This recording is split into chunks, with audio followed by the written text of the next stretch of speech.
CID ಮುಖ್ಯಸ್ಥರು ಕೂಡ ಭೇಟಿಯಾಗಿದ್ರು. ಪ್ರಣಬ್ ಮೊಹತ್ತಿ ಅವರು ಒತ್ತಡಗಳೇನಾದ್ರು ಬಂದಿದೆ ಅಂತ ಸರ್ ತನಿಖೆ ಮೇಲೆ?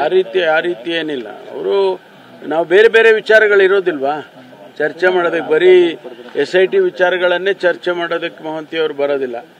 SIT ಒಂದು ಭಾಗ, ಅವರಿಗೆ ಬೇರೆ ಬೇರೆ ಕೆಲಸಗಳ ISD ಇನ್ಚಾರ್ಜ್ ಇದ್ದಾರೆ, ಅವರಿಗೆ ಬೇರೆ ಬೇರೆ ಕೆಲಸಗಳನ್ನು ಕೂಡ ಕೊಟ್ಟಿರ್ತೀವಿ, ಅದಕ್ಕೆ ಬ್ರೀಫ್ ಮಾಡಕ್ ಬರ್ತಾರೆ.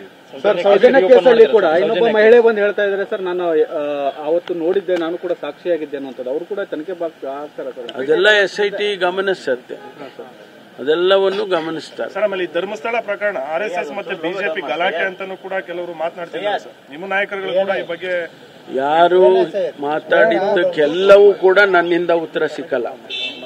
ಅದಕ್ಕೆ ನಾನು ಪ್ರತಿಕ್ರಿಯೆಯನ್ನು ಮಾಡಕ್ ಹೋಗೋದಿಲ್ಲ. ನಮ್ಮ ಕೆಲಸ ಏನಪ್ಪಾ ಅಂತ ಹೇಳಿದ್ರೆ SIT ಮಾಡಿದ್ದೀವಿ, SIT ತನಿಖೆ ಆಗಬೇಕು, ವರದಿ ಬರಬೇಕು.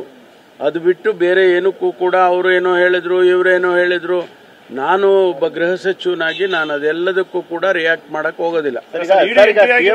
ಬಿಜೆಪಿ ಅವರ ಹೋರಾಟಕ್ಕೆ ವಿದೇಶದಿಂದ ಹಣ ಬರ್ತಿದೆ ಅಂತ ಹೇಳಿ ಅದ್ರ ಬಗ್ಗೆ ತನಿಖೆ ಆಗುತ್ತಾ ಅಂತ? ಈಗ ಅವರು EDನವ್ರು ಬಂದಿದ್ದಾರೆ ಅಂತ ನೀವೇ ಹೇಳಿದ್ರಲ್ಲ. ಅಲ್ಲ ಸರ್, ED ತನಿಖೆ ಈಗ ಎಂಟ್ರಿ ಕೊಟ್ಟಿರೋದ್ರಿಂದ SIT ತನಿಖೆಗೆ ಎಲ್ಲೋ ಒಂದು ಕಡೆ ಹಿನ್ನಡೆ ಆಗ್ಬೋದಾ ಅಥವಾ ಹೇಗೆ? ನೋಡಿ, ಅವರು ಯಾವ ಟರ್ಮ್ಸ್ ಆಫ್ ರೆಫರೆನ್ಸ್ ಇಂದ ಮಾಡ್ತಿದ್ದಾರೆ ಗೊತ್ತಿಲ್ಲ ನಮಗೆ. ಅವರು ED ಯೂಶುವಲಿ ಬರೋದು ಹಣಕಾಸಿನ ವಿಚಾರದಲ್ಲಿ ಬಂದಂತ ಸಂದರ್ಭದಲ್ಲಿ. ಅವರು ಯಾವ ಆಂಗಲ್ ಅಲ್ಲಿ ಮಾಡ್ತಾರೋ ಅವ್ರು ಮಾಡ್ಕೊಳ್ಳಿ, ನಮಗೆ ಅದಕ್ಕೇನು ಸಂಬಂಧ ಇದೆ? ಸರ್, SIT ತನಿಖೆ ಇಲ್ಲ ಸರ್, ಇದುವರೆಗೂ ಅಂತದ್ದೇನು ಕಂಡು ಬಂದಿಲ್ವಾ ಸರ್? ವಿದೇಶಿ ಕರೆನ್ಸಿ ಇಲ್ಲಿ ಬಂದಿರತಕ್ಕಂಥದ್ದು ಆ ಥರದ್ದು ಅವರಿಗೆ ಕೊಟ್ಟಿರೋ ಟರ್ಮ್ ಆಫ್ ರೆಫರೆನ್ಸ್ ಏನಂದ್ರೆ, ಅವರು ಏನು 164 ಸ್ಟೇಟ್ಮೆಂಟ್ ಅಲ್ಲಿ ಆ ವ್ಯಕ್ತಿ ಚಿನ್ನಯ್ಯ ಹೇಳಿದಾನೆ, ಅದನ್ನ ಮಾತ್ರ ನೋಡ್ತಿದ್ದಾರೆ ಅವರು.